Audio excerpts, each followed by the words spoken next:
7 साल बाद भारत के प्रधानमंत्री नरेंद्र मोदी शेर की तरह चीन में घुसे हैं। अमेरिका को धूल चटाने के बाद पीएम मोदी ने चीन में कदम रख दिया है।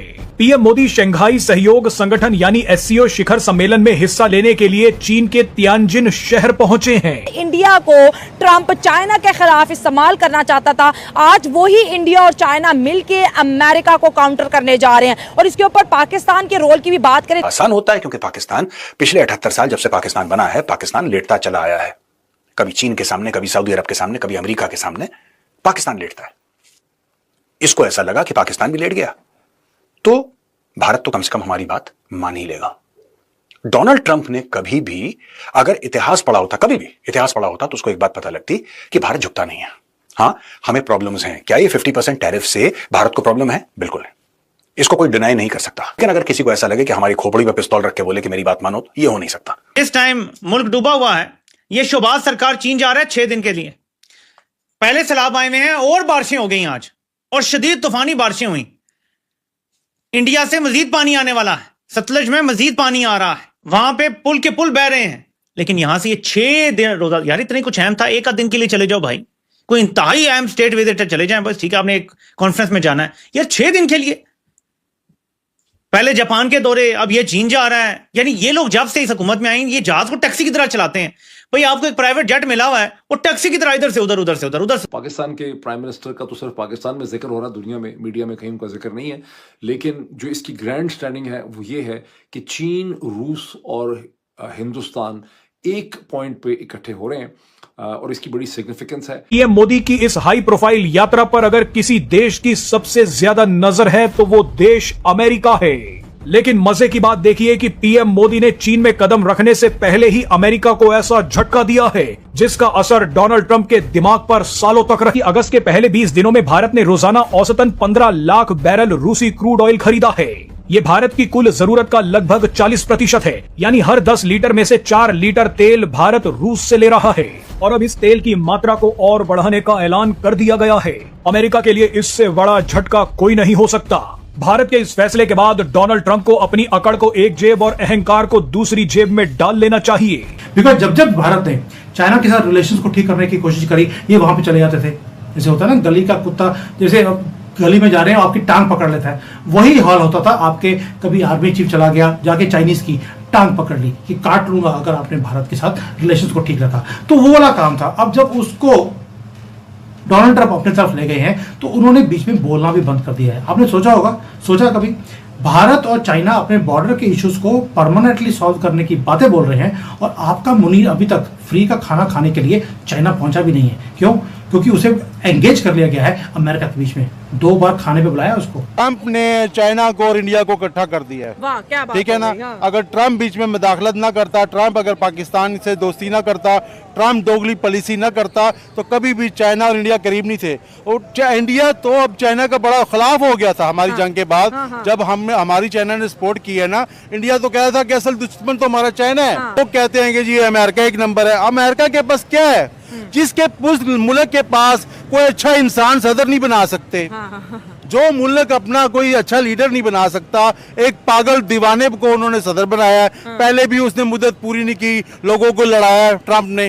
ठीक है, अभी भी मैं समझता हूं कि उसको किसी ने लॉन्च किया है अमेरिका को नीचे गिराने के लिए। रशिया ने अपना बदला लिया है। अब वो लोग वार से बदला नहीं लेते, अब वो बदला ऐसे लेते हैं कि उसके मुल्क में मदाखलत करते हैं, सियासी मदाखलत करते हैं कि पागल दीवाना कोई लाओ जो हमारा काम करे, अपने मुल्क को खुद ही डुबो दे। अब तो ट्रंप इंडिया को डरा, रशिया से तेल ना खरीदना, बहुत भारी जुर्माना करूंगा। नमस्कार दोस्तों, स्वागत है आपका नए वीडियो में। दोस्तों, प्रधानमंत्री मोदी जापान में हैं और जापान से लौट के वो चाइना जाने वाले हैं। तो प्रधानमंत्री मोदी ने अमेरिका और चीन दोनों को ये संदेश दे दिया है कि हम ना ही तुम्हारे टैरिफ से डरेंगे और ना ही हम तुम जैसे देशों पर निर्भर रहेंगे। हमारे लिए और भी कई देश महत्वपूर्ण हम ऐसे जो हमारे साथ खड़े हैं। तो दोस्तों, प्रधानमंत्री मोदी जापान से लौटकर चाइना जाने वाले हैं, जहां वो एससीओ समिट में शामिल होंगे। अब यहाँ पे एससीओ समिट पुतिन, मोदी और शी जिनपिंग तीनों लोग मिलने वाले हैं और इससे ट्रंप के टैरिफ का एक तोड़ जरूर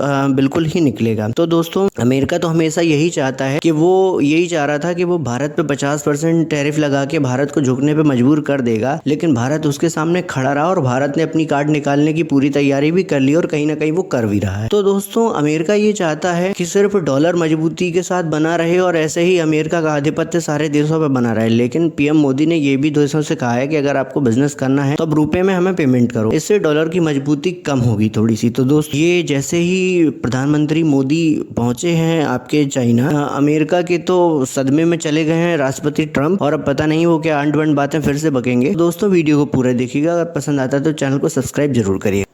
ट्रम्प की पॉलिसियां बड़ी खराब हैं, अपने मुल्क को उसने दिवालिया कर दिया है, खुद अमेरिका भी मकरूज है। ठीक है, अब देखें ना, अमेरिका ने हर चीज तो अब चाइना सी छोटी चीजें तो बनाता ही नहीं है अमेरिका। सवाए असले के जहाज़ों के अमेरिका कोई चीज़ नहीं बनाता। आज अगर इंडिया और पाकिस्तान और चाइना अगर अपना मसनूआत अमेरिका को देने से इनकार कर दें तो कि भाई हम आपको ना स्त्रियां देते हैं ना हम आपको जूसर देते हैं, आप खुद ही बनाओ, तो क्या वो जहाज छोड़ के अब फिर जूसर बनाएंगे? क्या वॉशिंग मशीनें बनाएंगे? नहीं बनाएंगे भाई, अब उनकी आदत पड़ गई है। मजे की बात देखिए कि जिस यूक्रेन जंग के नाम पर अमेरिका ने भारत को गालियां दी थी, अमेरिका ने कहा था कि भारत रूस से तेल खरीद रहा है इसीलिए यूक्रेन पर हमला हो रहा है। अब उसी यूक्रेन ने भारत और रूसी तेल पर बड़ा ऐलान कर दिया है। यूक्रेन बोल रहा है कि भारत किससे तेल खरीद रहा है ये उसका फैसला है, अपनी संप्रभुता की रक्षा करने का अधिकार भारत को है। हमारी तरफ से भारत पर कभी दबाव नहीं डाला गया कि रूस से तेल नहीं खरीदना है। बताइए इससे बड़ा तमाचा अमेरिका को और क्या लग सकता है। अच्छा। चाइना के अपने मफादात हैं पाकिस्तान में भी और भारत में भी। चाइना कभी भी अपने जो है वो किसी से दोस्ती करता है तो अपने मफादात की बेस पे करता है। अगर पाकिस्तान से भी कर रहा है तो कहें कि जो ये हिमालय से ऊंची है, ये समंदरों के नीचे जाके है, तो ये दोस्ती नहीं है, मफादात की बात है। तो भारत के साथ अपने मफादात देखता है। बेसिकली चाइना एक ऐसा कंट्री है जो कि बिजनेसमैन कंट्री है, तो बिजनेसमैन जो है वो अपने मफादात को देखता है, ना कि किसी तीसरे की लड़ाई में आता है। तो भारत के साथ आप ये कहें कि ताल्लुकात की कुर्बत आ रही है तो वो अपने मफादात देख रहा है। इंडिया ने खोले ना चाइना के वीजे, इंडिया नहीं बंद किए थे 2000 में। अब इंडिया क्यों चाइना को इतनी प्रेफरेंस देता है, जबकि सबको पता है कि इंडिया चाइना को पसंद चाइना ने नहीं करता। पाकिस्तान को जेट एंड सी दिया, JF-17 थंडर के लिए उन्होंने प्रोजेक्ट जो था उसमें उसको उन्होंने काफ़ी हेल्प आउट किया। तो इसमें बस सीधी बात है कि वो चाइना चाह रहा है कि भारत को अपने नज़दीक करे, पाकिस्तान को अकेला करे, लेकिन पाकिस्तान एशिया में अकेला नहीं है। पाकिस्तान के साथ अकेले चाइना के तो बिलियंस ऑफ डॉलर यहाँ लगे हुए हैं, हमें क्यों चाइना सेट असाइड करेगा? चाइना नहीं करेगा, चाइना अपने मफादात देखता है, वो मैंने पहले बात कर दी है। लेकिन भारत की कोशिश जरूर है। मोदी चूंकि उसका बड़ा नुकसान हुआ अभी हाल में, हमने उनके त्यारे गिराए और उनके जो राफेल जमीन बोस हुए, पाकिस्तान का बयानिया पूरी दुनिया ने देखा। तो सीन ये है कि वो ये साफ जाहिर है कि वो तो फिर तो अगर पाकिस्तान ने उनके राफेल गिराए हैं और जैसे कि वजीर आजम ने भी बोला था, तो इंडिया को तो डोनाल्ड ट्रंप ने बड़ी पॉजिटिवली बोला, इंडिया का भी दिल रखा, नाम नहीं लिया। नाम नहीं नाम क्या उन्होंने कहा कल के दुश्मन आज के दोस्त बनते। आजकल वो जंगे नहीं हो रही, अब ये जंगे भी सियासी हो रही हैं। क्या बात, ठीक है ना। आज देखे ना, जब किसी ने कोई तजर्बा करना होता है तो अपने घर में तो कोई नहीं करता, वो बॉर्डर पे ही करता है ना असले का तजर्बा। जिस तरह अफगानिस्तान में 40 साल अपना पूरी दुनिया ने असला चेक किया, टेस्ट किया, इसी तरह चाइना ने भी उस टाइम